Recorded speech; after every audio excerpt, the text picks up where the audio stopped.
Hello there. I'm Jacqueline Hanna, the Assistant Director of Food Co-op Initiative, and thank you for joining me today for the last in our Vision series, Putting Your Vision to Work. This is a deeper dive on the vision cornerstone of the 4 and 3 development model. So this is our 4th video. Just a little bit about FCI. We have supported the opening of over 130 food co-ops across the nation and are currently providing support and resources for 120 communities nationwide, from Sitka, Alaska to Boston, Massachusetts. We are celebrating our 10th anniversary, and in that time, supporting 130 new food co-ops getting open. So we exist to start food co-op, help support startup food co-ops at every single stage of development.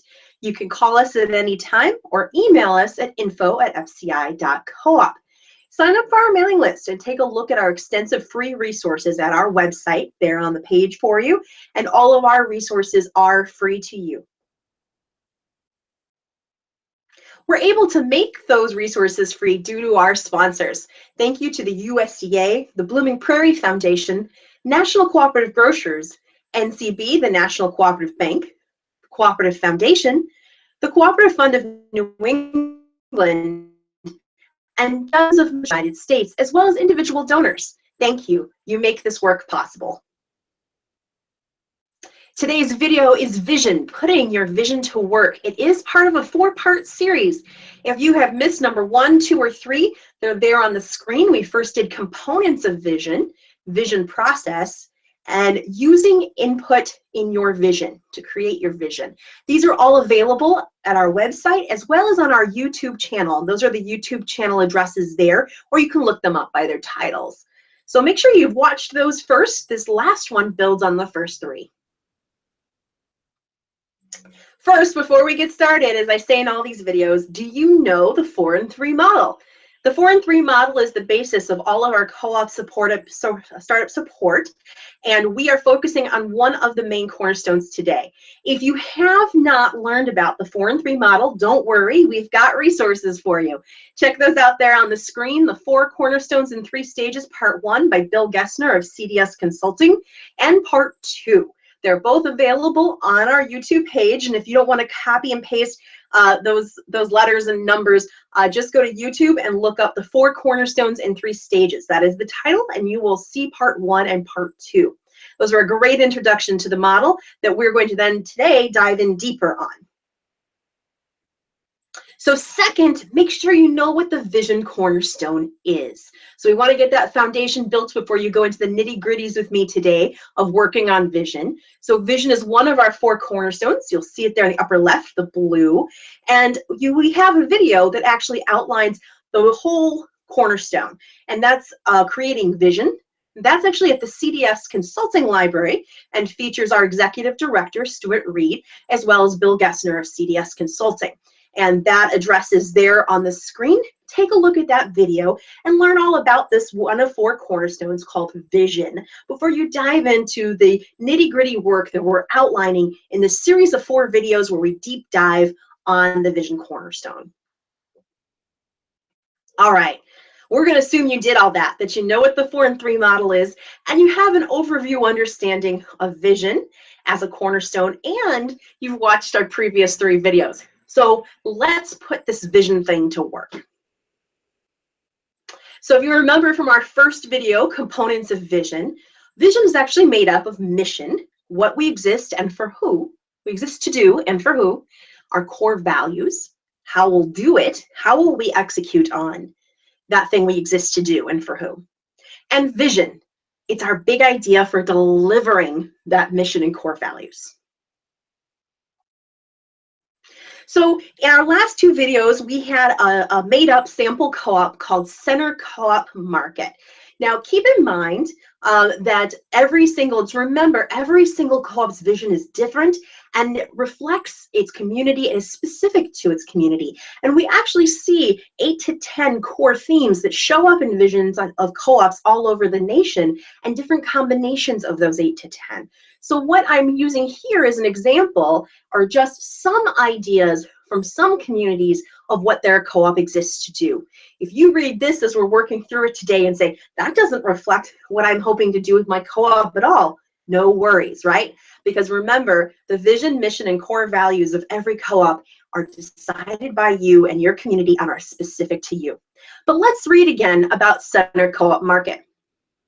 Their mission, what they exist to do and for who, is growing a robust local food system that strengthens our local economy in Center County. So who are they going to serve? Center County, by growing a robust local food system that strengthens the local economy.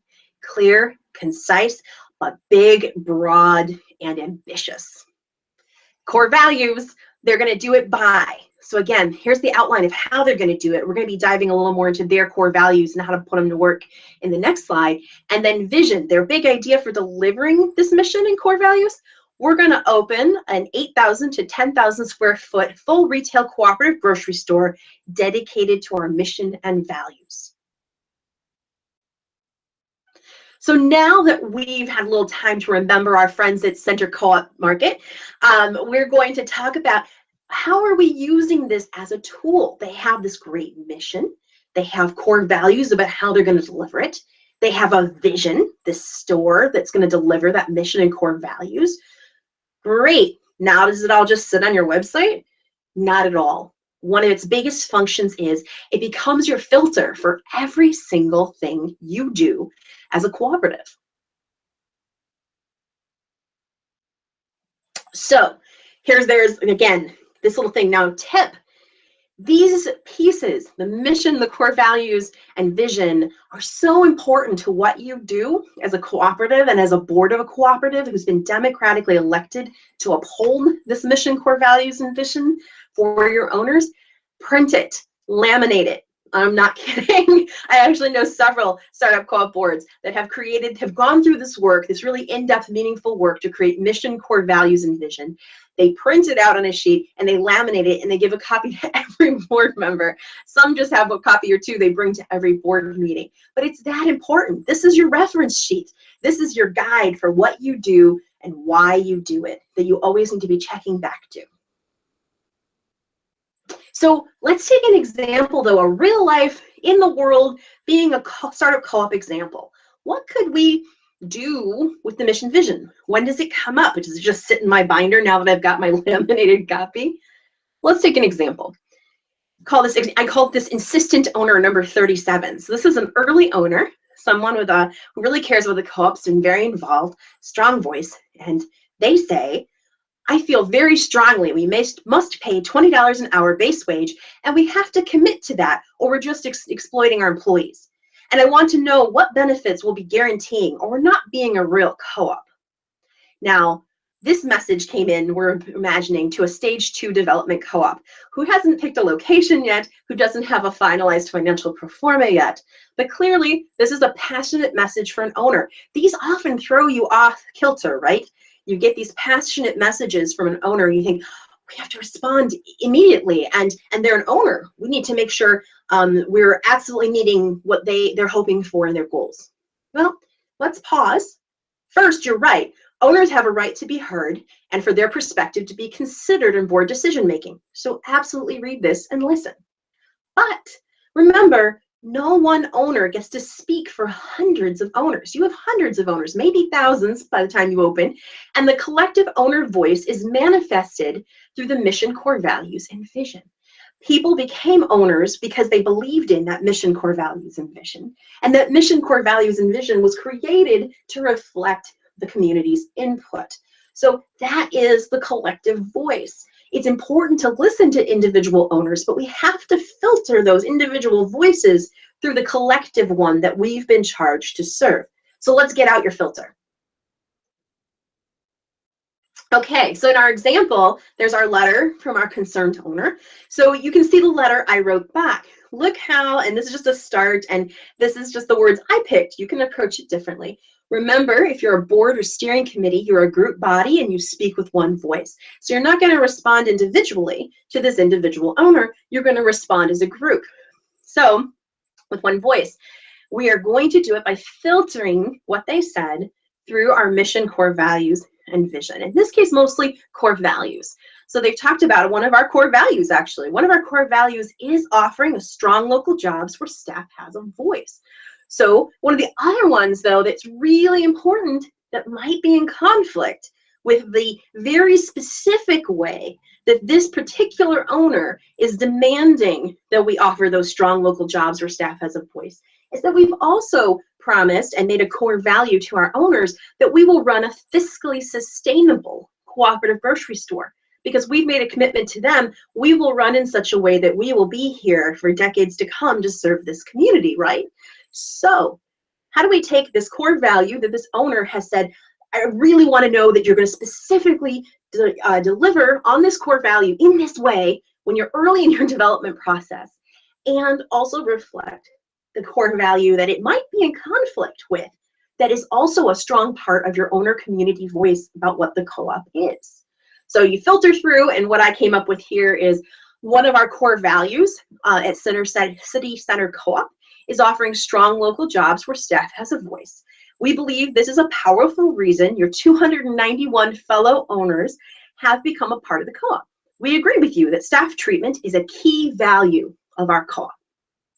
One of the other promises we've made as a democratically elected board to all our owners is that we will meet this shared vision by running a financially sustainable cooperative grocery store. We believe there are many ways to bring these two values together, and we'll charge our future GM, once hired, core values, ... And you'll go on to talk a little more about that. But see, I filtered it through. Did what they bring up, is that a core value? Now, sometimes what an owner might bring up is not a core value of the co-op at all. Maybe they're extremely passionate that you're going to have a food education program that goes into schools, and it's a beautiful vision, but it's not reflected in your mission and core values, which you carefully built to be based off of community and or owner input. Then that's a different answer, right? When we talk about what a great vision, and that is something that might fit into this community piece of our overall core values. But at this time, it's not a central focus, because this is the mission and core values we have promised to deliver on to the community. So it becomes your filter, okay? Example number 2, and there are lots of examples out there I'm sure that we could work through, but something different. We see this a lot in stage 2B, that effective outreach teams that have been doing a good job of growing ownership and getting out in the community and having events get a lot of invitations to do a lot of events. And so, hey, outreach team, we've been invited this month to do all these following events. We just don't have the energy for all of them, so we need to decide what to say yes to. And there's a list: farmers market, employee health fair, Earth Day, all these things. So your mission, core value, and visions aren't the only deciding factor, but they're once again the first filter. When we look at this list, if your outreach committee is looking at this list of possible engagements and opportunities to go out and be in the community. The filtering comes first, but we also, of course, will use the filter, and then the secondary will be, well, and what are our current goals for reaching new audiences and ownership growth? Because some of these might better suit those goals as well. But first, if they don't make it through the filter as having something really core to your mission and values, maybe that's one of the events you can easily take off the list. So let's look at how that might look. Let's get out our filter. Here we go. So I looked at these cores, and they're a little small here. You can read them. I looked at these core values, and I said, well, farmers market, which of our, if any, of Center Co-op Market's core values does that really reflect? Well, our farmers market only allows farmers that are local to our state, and so it's very locally focused. We know there's a lot of farmers there that are big supporters of the co-op, and one of our core values is we're going to develop deep relationships with local farmers and producers and prioritize them. So big red thick arrow, yes, this one meets one of our core values. Employee health fair, they made a really thin line with a question mark and said, well, offering strong, could this be part of creating a space where community comes together, enjoys food together? I guess it's kind of, but we're stretching, right? Okay, and then Earth Day gathering at a local school. Definite connection to our environmentally sustainable grocery store goal. Not as deep maybe as the farmers market connection to our core values, but it's definitely there. Do a demo with a local church's local farm festival. Once again, wow, connecting to community, creating community space, supporting local farms seems like a strong win. I gave that a medium line. You might give it an extra thick line. You might say absolutely. And then speak at Rotary. Awesome audience to try and pull into your community, but it isn't necessarily deeply aligned with any of your core values. So you've kind of just in a real quick, maybe 3-5 minute assessment through this filter of your mission and core values, assessed which of these should have the most weight. And then the committee can also consider what are our goals in reaching new audiences and so forth. Maybe we do speak at Rotary because we know we'll get to talk to people we never got to talk to before about our values. But we're going to give it a little less weight if we're not right now looking for big new audiences, or we don't think that audience will be very responsive to our mission and values, then we're going to give more weight to some of these other events. So again, it's just a quick filter, and this process will become quick and easy if you do it all the time. So the other way that vision, mission, and core values stay alive and constantly part of your co-op, not just sitting on a website, is it's part of your messaging all the time. Now, we did a separate video called Messaging 101 for Startups, and it goes really in depth on what is messaging, how do you do it well. I'm going to share with you a couple slides from that video to just reflect on how you see your mission, vision, and core values playing into your messaging all the time. But for a more in-depth look, take a look at our video, Messaging 101 for Startups, and that is on YouTube and our website as well. So remember, if you've watched that one, core messages is something you're always thinking about. And the #1 core message you see over there to the left, you're always trying to express 3 to 4 core messages, and one of them is constantly our mission. It's also called ENDS sometimes in mature co-ops, but in startup co-ops, it's usually called mission. So I've listed there the specific mission of a specific co-op, but see, it's the #1 most important core message when you're deciding what messages you're trying to get out to the community through your social media, through your newsletter, through your tabling events. Another way we're putting source, this is an example of how we're putting it to work in our messaging, right? So keeping those mission and core values constantly vibrant and involved. Here are the core values to the left there in our example of Clipper City Co-op. That is a real startup in Manitowoc, Wisconsin. And so I've underlined the key words in their core values: community engagement, local sustainable food, sustainable business, access to healthy food, and food education. So I took a couple of their social media posts that they had done that were very nice, but the text was kind of, hey, we were at this event, and instead said, let's communicate through that constant filter of our mission and core values. So I'll just read one of them to you. Kim found her +1. They were running an ownership growth +1 campaign, every owner trying to get a new owner. Welcome new owners, Mike and Jane Doe. You can help grow our local food system and access to food education, some of their core values, by finding your +1.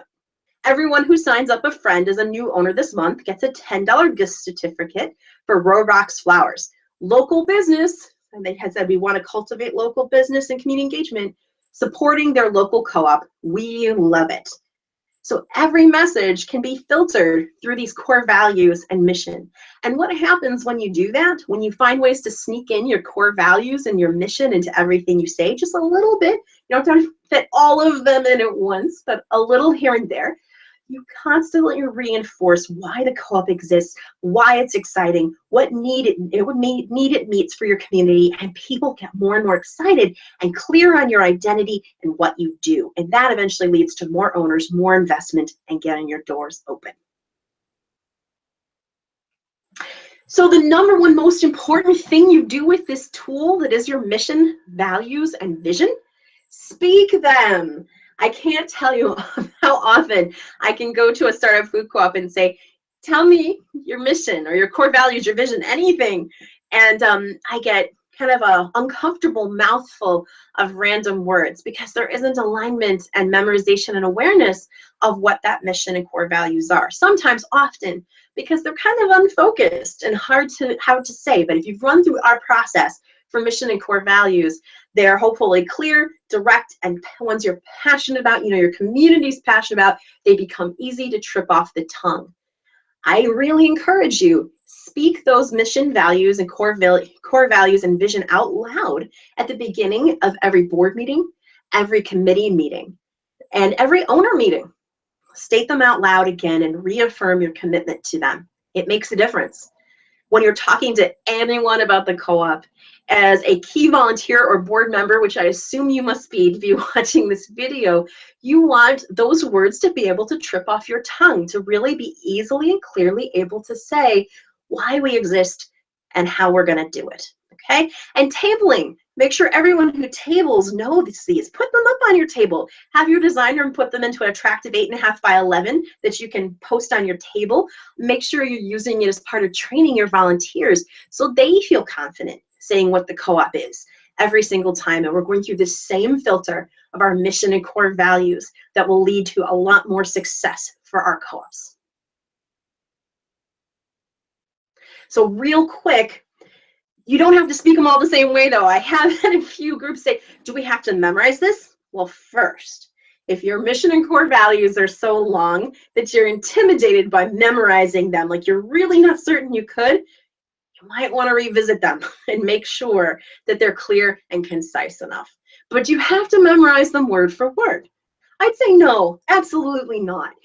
Actually, it's more important that you speak them in your own voice, that you're telling a story about why the co-op matters in a way that sounds like you. So we boil all this down over here on the left, the mission, the core values, the vision into, so someone comes up to a table at the farmer's market and says to you, what is this co-op thing? What is it about? Here are a couple ways it could get answered. We're all about strengthening local farms and the local economy here in our community, and we want to do that through opening a full-service grocery store together that's sustainable and puts farmers first.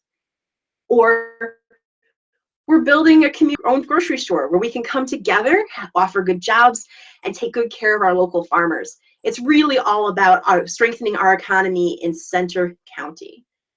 These are different ways you could say it, but they both reflect deeply the mission and core values and vision of Center County Market, okay? Co-op Market. So find your way of saying it. Find your words. Say it at the beginning of every board meeting, every community meeting, every committee meeting, every owner meeting. Get to know these intimately because they are what you do and why you do it.